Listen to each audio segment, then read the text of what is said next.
আজকে তোমাদের কাছে নিয়ে চলে আসলাম একটা নতুন ধরনের রান্না, যে রান্নাটা আমি আগে কখনো করিনি বা তোমাদেরকে দেখাইও নি। এই প্রথমবার আমি রান্নাটা দেখাবো। আজকে আমাদের বাড়িতে নিয়ে এসে শাপলা, অনেক দিন ধরেই বলছিলাম একটু শাপলা এনে, তো শাপলা কেমন খেতে হয় দেখবো।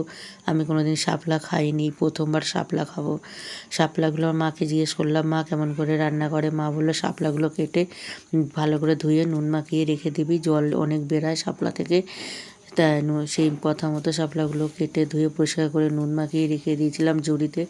অনেক জল বেরিয়ে গেছে। তারপর চিংড়ি মাছ দিয়ে করেছি। চিংড়ি মাছগুলো ধুয়ে পরিষ্কার করে নুন হলুদ মাখিয়ে রেখে দিয়েছিলাম। কড়াইতে তেল দিয়ে চিংড়ি মাছগুলো ভালো করে ভেজে নিলাম। আর চিংড়ি মাছগুলো কড়াই থেকে তুলে নিয়ে সাইড করে রেখেছি। ওই তেলের মধ্যে আমি একটু লঙ্কা, কাঁচা লঙ্কা ছিঁড়া আর কালো জিরে দিয়ে ফোড়নও দিলাম।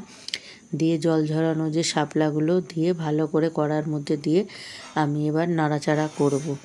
আর এই শাপলাগুলো দিয়ে নাড়াচাড়া করলে শাপলাটা অনেকটাই কমে যাচ্ছে আস্তে আস্তে। এবার সব শেষে আস্তে আস্তে আমি দেবো একটু হলুদ গুঁড়ো আর একটু জিরে গুঁড়ো আর একটু ধনে গুঁড়ো। আমি বেশি মশলা দিইনি এখানে, হালকা হালকা অল্প অল্প একটু মশলা দিয়েছি। দিয়ে শাপলাটা আস্তে আস্তে কষতে থাকবো। আর তোমাদের কাছে যদি এই রান্নার ভিডিওটা ভালো লেগে থাকে একটা লাইক কমেন্ট অবশ্যই করবে।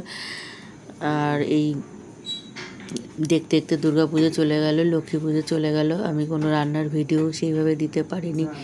আর শরীরটা খুবই অসুস্থ, আমার কথাটা শুনে বুঝতে পারছো, মানে অনেক কষ্ট করে আমি কথা বলছি।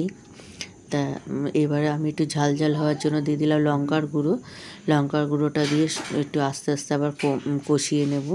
আর সব শেষে দিতে হবে একটু নুন। আমার যেহেতু নুন মাখানো ছিল, এবার আমি শাপলাটা অনেকটাই কমে গেছে, পরিমাণ মতো নুন দিয়ে এবার শাপলাটা ভালো করে কষিয়ে আমি নামিয়ে নেব।